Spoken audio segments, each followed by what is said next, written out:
Entre les lignes, avec Clément Viktorovitch, bonjour. Bonjour. Tous les dimanches avec nous pour traiter d'une grande question d'actualité. On va parler des révisions constitutionnelles aujourd'hui. Changer la Constitution pour rendre de nouvelles politiques possibles. Ça peut paraître un peu technique. Il en est souvent question, mine de rien, dans l'actualité. En l'occurrence, sur la possibilité ou pas d'organiser un référendum sur l'immigration. Ça demanderait une telle révision. Ce qui vous amène à vous poser cette question, n'est-il pas devenu impossible de réformer notre Constitution ?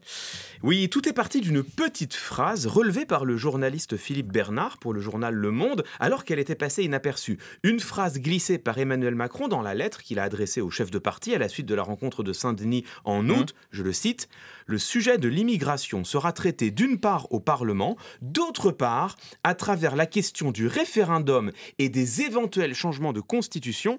Voilà comment, au détour de ce document, le président de la République semble ouvrir la voie à une revendication historique du Rassemblement national ainsi que désormais des Républicains, l'organisation d'un référendum sur l'immigration. » Et d'après vous, est-ce que c'est une éventualité crédible ? Eh bien, je crois qu'on peut être sceptique. Ce qu'il faut comprendre, c'est que de l'avis des juristes, par exemple Dominique Rousseau, professeur à l'Université Paris 1, ou Didier Mauss, qui a présidé l'Association française de droit constitutionnel, de l'avis donc des juristes, l'organisation d'un tel référendum sur l'immigration nécessiterait impérativement d'en passer par l'article 89 de notre Constitution, l'article qui permet justement de modifier la Constitution. Et ça vous semble compliqué ?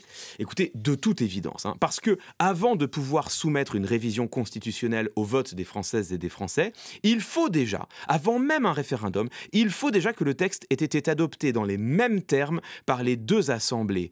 Contrairement aux lois ordinaires, on ne peut pas se passer du vote du Sénat. Or, le fait est qu'il y a aujourd'hui au Sénat une très large majorité de droite et depuis le début de sa présidence, à chaque fois qu'Emmanuel Macron a voulu modifier la Constitution, que s'est-il passé ? Les sénateurs LR ont fait monter les enchères en exigeant que le texte satisfasse toutes leurs demandes jusqu'à ce que le président finisse par abandonner. C'est ce qui s'est passé pour la réforme des institutions, c'est ce qui s'est passé pour l'inscription de l'écologie au rang de principe de la République et on peut imaginer que c'est ce qui se passerait pour l'immigration. Les exigences des LR sont déjà si grandes qu'il paraît difficile pour Emmanuel Macron de consentir une telle victoire à l'opposition. Dans ce cas-là, pourquoi le président de la République évoque-t-il cette possibilité ?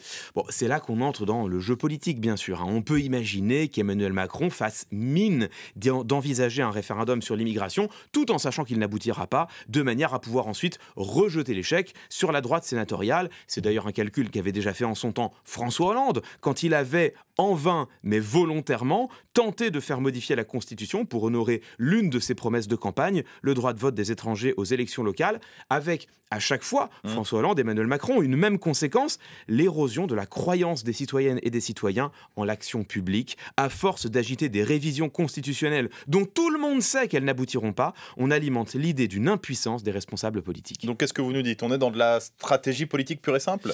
Oui, mais cela pose aussi, par ailleurs, un problème d'ordre démocratique. Car, souvenez-vous, on en a déjà parlé ici même, le mode de scrutin des sénateurs favorise de fait les petites communes rurales.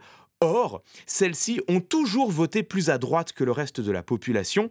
Notre chambre haute avantage donc structurellement et depuis très longtemps les partis de droite. Rendez-vous compte, en 65 ans de 5e République, le Sénat n'a connu que 3 petites années de majorité de gauche entre 2011 et 2014. La conséquence problématique, c'est qu'il est extrêmement difficile pour un gouvernement qui ne serait pas de droite de réussir à modifier notre Constitution. Nicolas Sarkozy, à l'époque, a eu les mains libre pour mener une révision très importante en 2008. François Hollande a dû, lui, se contenter d'une réforme limitée aux enjeux de lutte contre le terrorisme.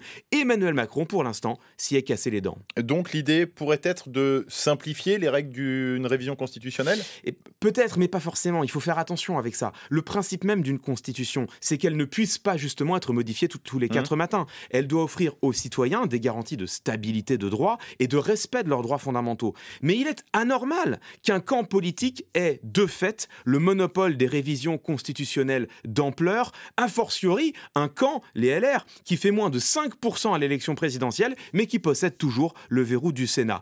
Si nous commencions par réformer enfin le mode d'élection des sénateurs, tout en s'abstenant d'utiliser les projets de révision constitutionnelle comme des tracts électoraux, notre vie démocratique et notre débat public, je crois, en sortiraient sans doute déjà grandis. Et Clément Viktorovitch, votre regard chaque dimanche sur une actualité dans Entre les lignes, à retrouver bien sûr sur franceinfo.fr.